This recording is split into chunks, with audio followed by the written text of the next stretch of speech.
Buenos días, soy María Laura de Gregorio, soy profesora de la Facultad de Ciencias Jurídicas y Sociales de la Universidad Nacional de La Plata y me desempeño como fiscal adjunta ante el Tribunal de Casación Penal bonaerense. Agradezco profundamente a la Procuración General por invitarme a participar en este Congreso Internacional, el Ministerio Público y sus tres ramas de gestión, un espacio de gran prestigio institucional y académico. Es un honor para mí poder compartir esta jornada de reflexión y trabajo conjunto. El tema que hoy voy a abordar en estos minutos concedidos es los recursos en el juicio por jurados. Bueno, a lo largo del juicio, y tal como sucede en los procedimientos comunes durante la audiencia, solo puede deducirse en forma oral el recurso de reposición. Este se resuelve sin sustanciación, sin suspender el debate y su interposición equivale a una formal protesta de recurrir ante el órgano de alzada. La condena puede ser impugnada ante un superior tribunal, recurso que, dependiendo de cada jurisdicción provincial, tendrá diferente denominación y será resuelto por los tribunales establecidos en cada una de ellas como órgano jurisdiccional de alzada. En el caso de la provincia de Buenos Aires, procede el recurso de casación, que será resuelto por el Tribunal de Casación Penal bonaerense. Con la finalidad de cumplir con la garantía del doble conforme, la condena debe ser pasible de una revisión integral y amplia, dado que tanto nuestra Constitución Nacional como los tratados internacionales de derechos humanos confieren al imputado el derecho a recurrir las decisiones que le fueran adversas sin distinción del tribunal del cual éstas emanan. En este sentido, la Corte Interamericana de Derechos Humanos, en el caso Herrera-Ulloa versus Costa Rica, dejó establecido que el recurso previsto en el artículo 8.2h de la Convención Americana de Derechos Humanos debe ser amplio y efectivo. Esta doctrina fue receptada por la Corte Suprema de Justicia de la Nación en el fallo Casal, que interpretó el alcance del recurso de casación, adecuando de este modo la jurisprudencia argentina a los estándares internacionales de derechos humanos, particularmente en lo atinente al derecho a un recurso efectivo, en consonancia también con lo preceptuado en el artículo 14.5 del Pacto Internacional de Derechos Civiles y Políticos. Así el tribunal sostuvo que el recurso de casación debe permitir una revisión amplia de la sentencia condenatoria a fin de garantizar que se respeten los derechos fundamentales del imputado, incluyendo la revisión tanto de cuestiones de hecho como de derecho. En la misma línea se pronunció el Tribunal de Impugnación de Neuquén en las causas Fuentes del año 2015 y Carvajal también de ese mismo año. En nuestro país, las provincias que establecen el juicio por jurado en sus legislaciones locales suelen establecer la aplicación de las reglas generales de la impugnación para luego desarrollar motivos específicos propios de recurribilidad. Tal es el caso de la provincia de Buenos Aires, Santa Fe, Catamarca, Chaco, Mendoza, Entre Ríos, Neuquén y Río Negro. Como causales específicas de impugnación, las jurisdicciones que adoptan el modelo de jurado clásico generalmente prevén 4 supuestos característicos: los vinculados con la integración del jurado, los referidos al rechazo o admisibilidad de medidas de prueba, los relacionados con las instrucciones impartidas al jurado y los que se vinculan con el apartamiento manifiesto de la prueba producida en el debate. A continuación vamos a abordar cada una de estas causales. Las vinculadas con la integración del jurado, este motivo específico contempla la inobservancia o errónea aplicación de las reglas referidas a la constitución del jurado, recusación de sus miembros o a la capacidad de estos, tal como lo establecen las legislaciones de Catamarca, Chaco, Mendoza, Chubut, Santa Fe, Río Negro, Ciudad Autónoma de Buenos Aires, Entre Ríos y Provincia de Buenos Aires. Los jurados gozan de una presunción de imparcialidad y el temor de parcialidad debe fundarse en una conexión real entre el presupuesto invocado y el peligro de afectación para desempeñarse imparcialmente. En este sentido, el Tribunal de Casación Penal de la Provincia de Buenos Aires, la Sala Primera, en la causa 75.937, Aref, Vanessa Naí, Bertolano, Brian, Nicolás y Morales Gómez, sostuvo que el análisis de la imparcialidad del jurado requiere una verificación concreta y objetiva, evitando caer en apreciaciones meramente subjetivas o conjeturales. La estrategia de los litigantes en esta etapa resulta de vital importancia, ya que su finalidad es lograr un jurado que goce de la mayor imparcialidad e independencia y que además sea plural en su posibilidad de analizar el caso concreto. Durante la audiencia del voir dire, las partes van a intentar precisamente conformar ese jurado imparcial e independiente, deseleccionando con y sin causa a quienes se muestren menos receptivos a su teoría del caso. El juez, al momento de resolver la integración definitiva del jurado, debe ser plenamente consciente de la trascendencia de su decisión, ya que sobre él recae la responsabilidad de garantizar la imparcialidad e independencia del cuerpo que emitirá el veredicto, a fin de asegurar que éste se base exclusivamente en la evidencia producida en el juicio. Asimismo, el litigante que pretenda cuestionar algún aspecto de esta causal por la vía recursiva deberá haber intentado previamente obtener la decisión que consideraba correcta, dejando constancia y advirtiendo del eventual agravio. Esto implica que la observación debe surgir de los interrogatorios formulados a los potenciales jurados o de las decisiones adoptadas respecto de las recusaciones, ya sea con causa o sin causa. Resulta indispensable contar con el debido soporte para instar la revisión que se pretende, es decir, el registro de la audiencia de selección y los formularios presentados por las partes, pues ellos constituyen elementos esenciales para fundar la impugnación. En cuanto a las causales vinculadas al rechazo o admisibilidad de medidas de pruebas, en el juicio por jurados, la prueba necesita de filtros más intensos, teniendo en cuenta que los jueces son legos y el modo en el cual tomarán la decisión. Cada parte opera sobre la información,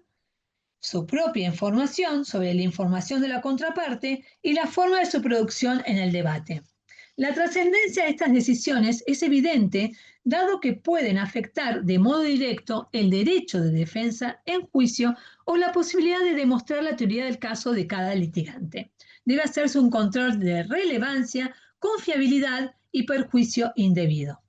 El control recursivo posterior deberá valorar si la exclusión o admisión de la prueba fue arbitraria o irrazonable o si por el contrario se sustentó en criterios objetivos vinculados con la pertinencia, utilidad o legalidad del medio probatorio.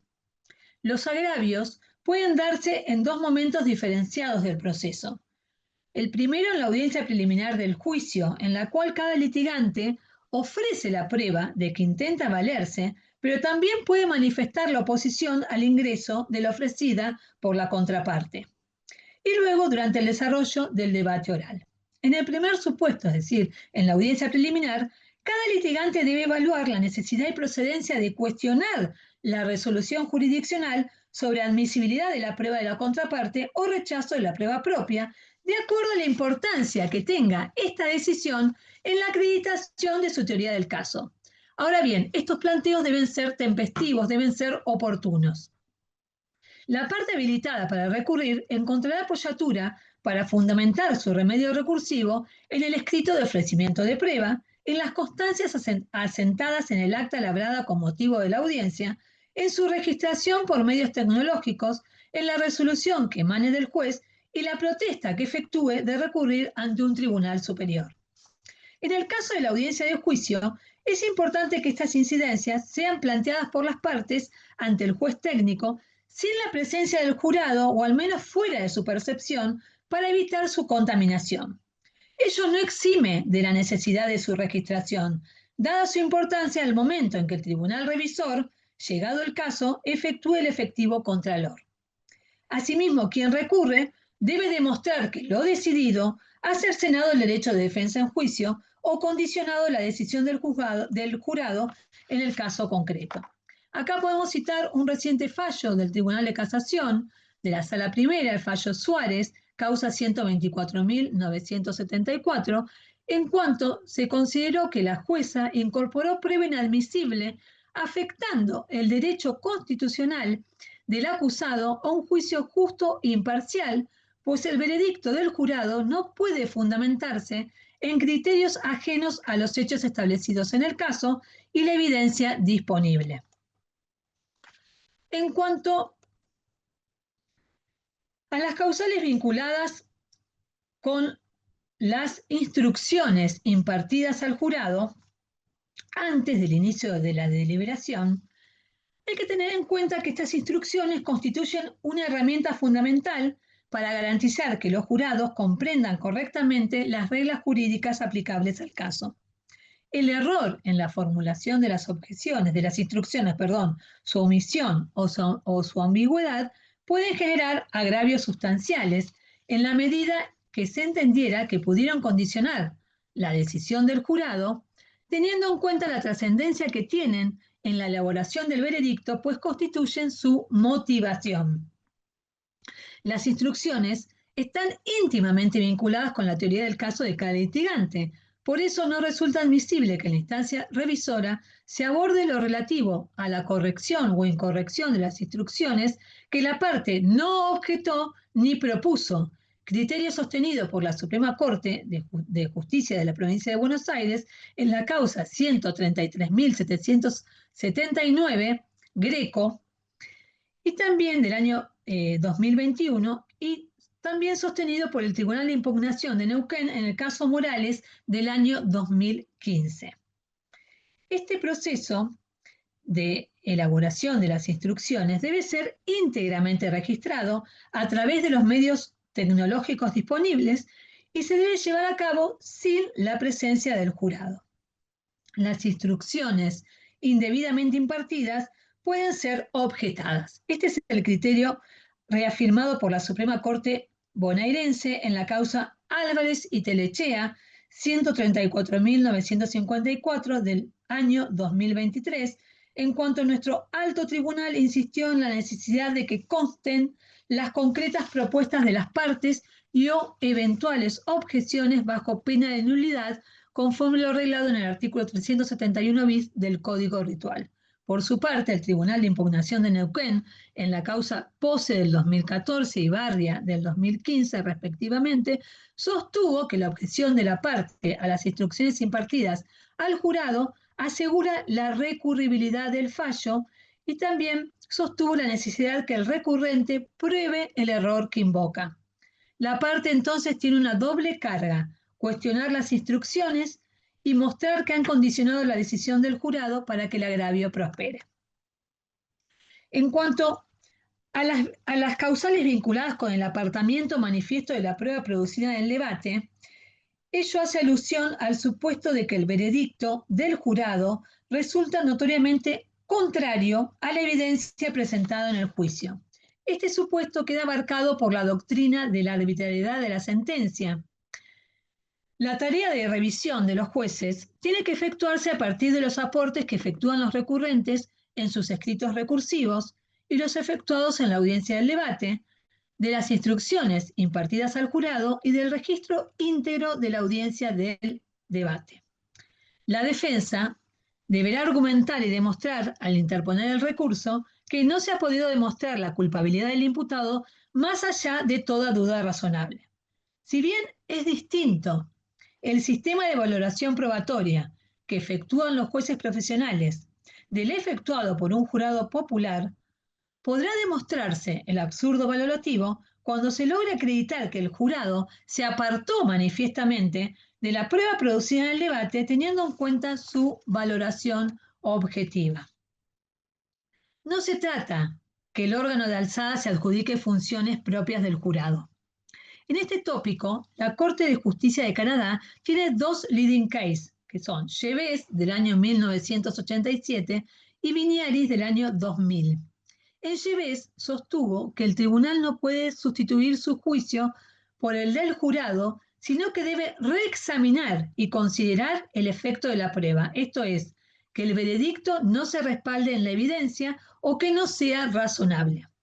En Viñaris, la Corte avanza sobre el estándar de revisión y sostiene que si ningún jurado debidamente instruido podría razonablemente haber condenado, el tribunal está concluyendo que los jurados no actuaron conforme a derecho. El juicio de razonabilidad es respecto al veredicto y no del jurado. La Suprema Corte de la Provincia de Buenos Aires, en la causa 134.058 Rodríguez, sostuvo que el TGV Viñaris es compatible con el derecho al doble conforme y a la revisión integral del fallo condenatorio. La irrecurribilidad del veredicto de no culpabilidad dictado por el jurado popular, establecido por la ley ritual, se asienta en dos bases. El derecho de las partes acusadoras a recurrir la absolución del imputado no tiene reconocimiento constitucional, y en la naturaleza soberana de la decisión del jurado. No obstante ello, las partes acusadoras intervienen activamente en el trámite recursivo, pudiendo contrarrestar los agravios planteados por la defensa. Debe quedar claro que cuando se establece que los acusadores carecen de legitimidad para recurrir, lo es respecto de la competencia exclusiva de los jurados. No cabe duda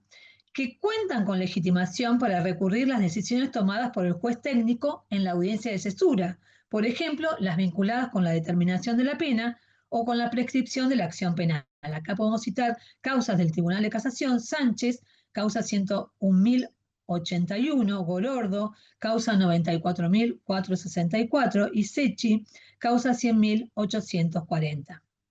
Ahora bien, existen legislaciones que prevén supuestos de excepción que habilitan expresamente la facultad recursiva de las partes acusadoras frente al veredicto de no culpabilidad,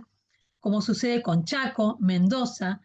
Salta, Neuquén, Río Negro, Entre Ríos, Salta, Santa Fe, en supuestos en que se demuestre, por ejemplo, soborno, amenazas o coacciones al jurado o a su familia. En la provincia de Buenos Aires, el legislador no previó ninguna causal de excepción. Sin embargo, la Suprema Corte, en la causa 137.668, ha sostenido que aun cuando no esté receptado de presentarse una incidencia que involucre conductas delictivas en la decisión exculpatoria del jurado, la doctrina de la cosa juzgada irrita o fraudulenta podría llenar ese vacío legal. En síntesis, el sistema recursivo en el juicio por jurados mantiene plenamente la vigencia de las garantías constitucionales, asegurando tanto el derecho a recurrir las decisiones judiciales adversas como el respeto a la independencia del jurado y la legitimidad del proceso. Lo que se recurre en el juicio por jurado no es el veredicto, sino que por el contrario lo que se cuestionan directamente son las instrucciones del juez y el estándar probatorio de culpabilidad más allá de toda duda razonable. Podemos concluir entonces que el tribunal revisor no es un mero controlador de la valoración probatoria efectuada por el jurado, sino que su función es más enriquecedora, por cuanto se erige en constructor de estándares objetivos de valoración de la prueba, siendo, tal como venimos sosteniendo, de gran significación la actividad desarrollada por las partes. Les agradezco sinceramente su atención y el espacio para compartir estas reflexiones.